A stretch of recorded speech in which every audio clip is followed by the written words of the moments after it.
Number আমি সহজ করে বলতেছি, যখন কেউ গুনাহের দিকে ধাবিত হইতে চায়, শুনতেছেন আপনারা? যখন কেউ গুনাহের দিকে ধাবিত হইতে চায়, কোন গুনাহ, যে কোন গুনার দিকে যখন কেউ ধাবিত হইতে যায়, তখন তার আল্লাহর নাম যদি মনে ওঠে, অথবা কেউ যদি আল্লাহর কথা বলে, তখন আর সে ওই গুনাহের দিকে আগাইতে পারে না। সাথে সাথে ব্রেক দিয়ে দেয়, বলে না না না, ওই গুনাহের দিকে যাওয়া যাবে না। বলে কেন? বলে আমার আল্লাহ দেখেন, আমার আল্লাহ শোনেন, আমাকে হিসাব দিতে হবে। মানে হুসিবা, আর হিসাব যার হবে সে ধরা পড়ে যাবে। আমি কি শোনাইতে পারছি? আমি কি বুঝাইতে পারছি? বলে কি সেইটা?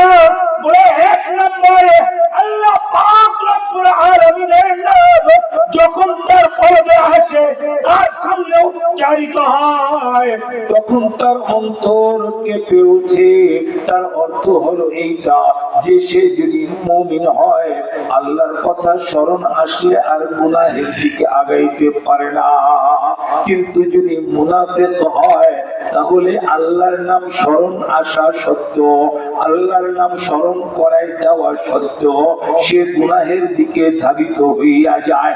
আল্লাহর নাম স্মরণ আসা সত্ত্বেও, আল্লাহর নাম স্মরণ করাই দেওয়ার পরেও যে গুনাহের দিকে ধাবিত হইয়া যায়, বোঝা যাবে তার ঈমান এখনো হয় নাই, সে এখনো মুনাফিকের ভিতরে আছে। ভাই, আল্লাহ কি দেখেন? কি ভাই, আল্লাহ দেখেন? হ্যাঁ, কেন? আমরা রুমের ভিতরে যে যদি খাই, তাহলে কি রোজার দিন আল্লাহ দেখবেন? আপনারা কি ক্লান্ত হয়ে গেছে? তো আমার সাথে একটু কথা না বললে তো আমি ক্লান্ত হয়ে যাব। কি আল্লাহ দেখেন? আচ্ছা, আমার আল্লাহ কেমন দেখেন? ইমামে গজালি আলাইহির রহমান এটা বুঝাইতে গিয়ে এক জায়গায় একটা উদাহরণ দিয়েছেন। আমার আল্লাহর দেখা, আমার আল্লাহর শ্রবণ করা বুঝাইতে গিয়ে বলেছেন, মহাসমুদ্রের তলদেশে যদি একটা পাথর থাকে, ওই পাথরের ভেতরে যদি নিকষে ক্ষুদ্রাতি ক্ষুদ্র কালো কোন একটা পিপীলিকা থাকে, ওই মহাসমুদ্রের তলদেশে ওই পাথরের ভিতরে ক্ষুদ্র একটা পিপীলিকা যখন হাঁটে, আল্লাহ পাক রব্বুল আলামিন তার পাও দেখতে আল্লাহ তাআলা তার ওই পায়ের আওয়াজও শুনতে পান। বলুন না জোরে সোরে সুবহানাল্লাহ।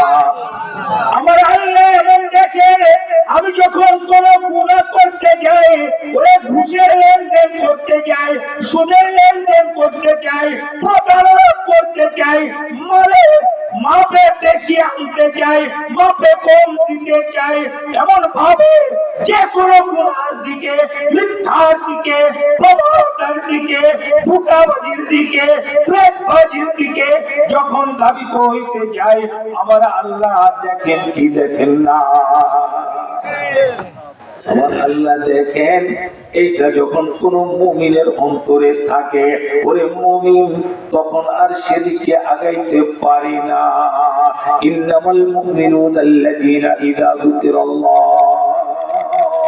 ওয়াজিলাত কুলুবুহুম, তার অন্তরকে পৌঁছে আইরে আমার আল্লাহ তো দেখতেছেন, আমার আল্লাহ তো শুনতেছেন, ওরে আমার তো হিসাব দিতে হবে।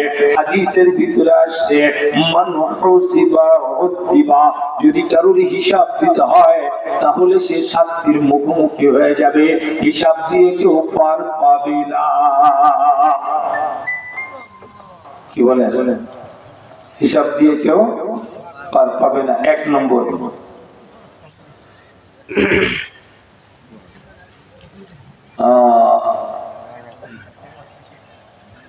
وَإِذَا تُلِيَتْ عَلَيْهِمْ آيَاتُهُ زَادَتْهُمْ إِيمَانًا চিৎকার করে বলুন আল্লাহু আকবার।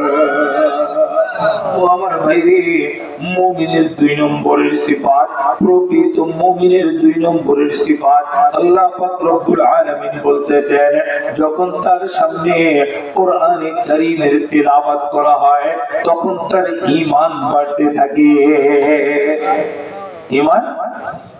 ঈমান বাড়তে থাকে। সে তিলাওয়াত করলে ঈমান বাড়ে, তিলাওয়াত শুনলে ঈমান বাড়ে। বলে ঈমান বাড়ার অর্থটা কি? বলে ঈমান বাড়ার অর্থ হলো তার নেক আমল করার প্রেরণা, নেক আমল করার জজবা, নেক আমল করার উৎসাহ উদ্দীপনা তার ভিতরে সৃষ্টি হয়। এটা হলো 2 নম্বর। 3 নম্বর, ওয়া আলা রাব্বিহিম ইয়াতাওয়াক্কালুন। আল্লাহু আকবার, আল্লাহু আকবার। 3 নম্বর গুণ, যে মুমিন সব সময় আল্লাহর উপরে ভরসা করে। ভরসা কার পরে? ভরসা কার পরে? ভরসা দোকানের পরেও না, ভরসা গাড়ির পরেও না, ভরসা চাকরির পরেও না, ভরসা ব্যবসার পরেও না, ওই ভরসা বিমানের পরেও না, ভরসা জাহাজের পরেও না, ভরসা ডাক্তারের পরে না, ভরসা ঔষধের পরে না, ভরসা তাবিজের পরে না, ভরসা মুদাব্বিরের পরে না, ভরসা দুনিয়ার কোন মখলুকের পরে না, ভরসা দুনিয়ার কোন সামগ্রীর উপরে না, দুনিয়ার কোন ওয়াসাইলের পরে না। ভরসা কার পরে? জোরে সোরে বলেন কার পরে? ওয়ালা রাব্বিহিম ইয়াতাওয়াক্কালুন। আমার এক মুসল্লি ঢাকার, সে গেছিল ইন্ডিয়াতে দেবী সিটির কাছে হার্টের চিকিৎসা করার জন্য। চিকিৎসা করার পরে যখন তার কাছে জিজ্ঞাসা করছে, ডাক্তার আমাদের রোগীর অবস্থাটা কি, ডাক্তার সাথে সাথে 2 হাত উপরের দিকে দিয়া বলতেছে, আমার যা করার করছি, এখন ভরসা উপরওয়ালার উপরে। ভরসা কার পরে? বলে ভরসা উপরওয়ালার উপরে। ও ভাইরে, ভরসা আর কারোর উপরে না, ভরসা কার পরে? চিৎকার করে বলেন কার উপর? কার উপর? ভরসা আল্লাহর উপরে। ভরসা আর কারোর উপরে না, ভরসা তো দেনেওয়ালার উপরে, ভরসা তো বাঁচানেওয়ালার উপরে, ভরসা তো শিফা দেনেওয়ালার উপরে, ভরসা তো মুশকিল কুশার উপরে, আর কারোর উপরে ভরসা হইতে পারে না। 3 নম্বরের গুণ বললাম। 4 নম্বর, আল্লাযীনা ইউকিমুনাস সালাহ।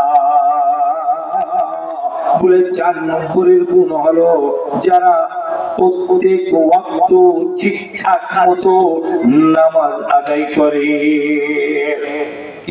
ঠিক মতো যারা নামাজ আদায় করে, এইটা 4 নম্বর।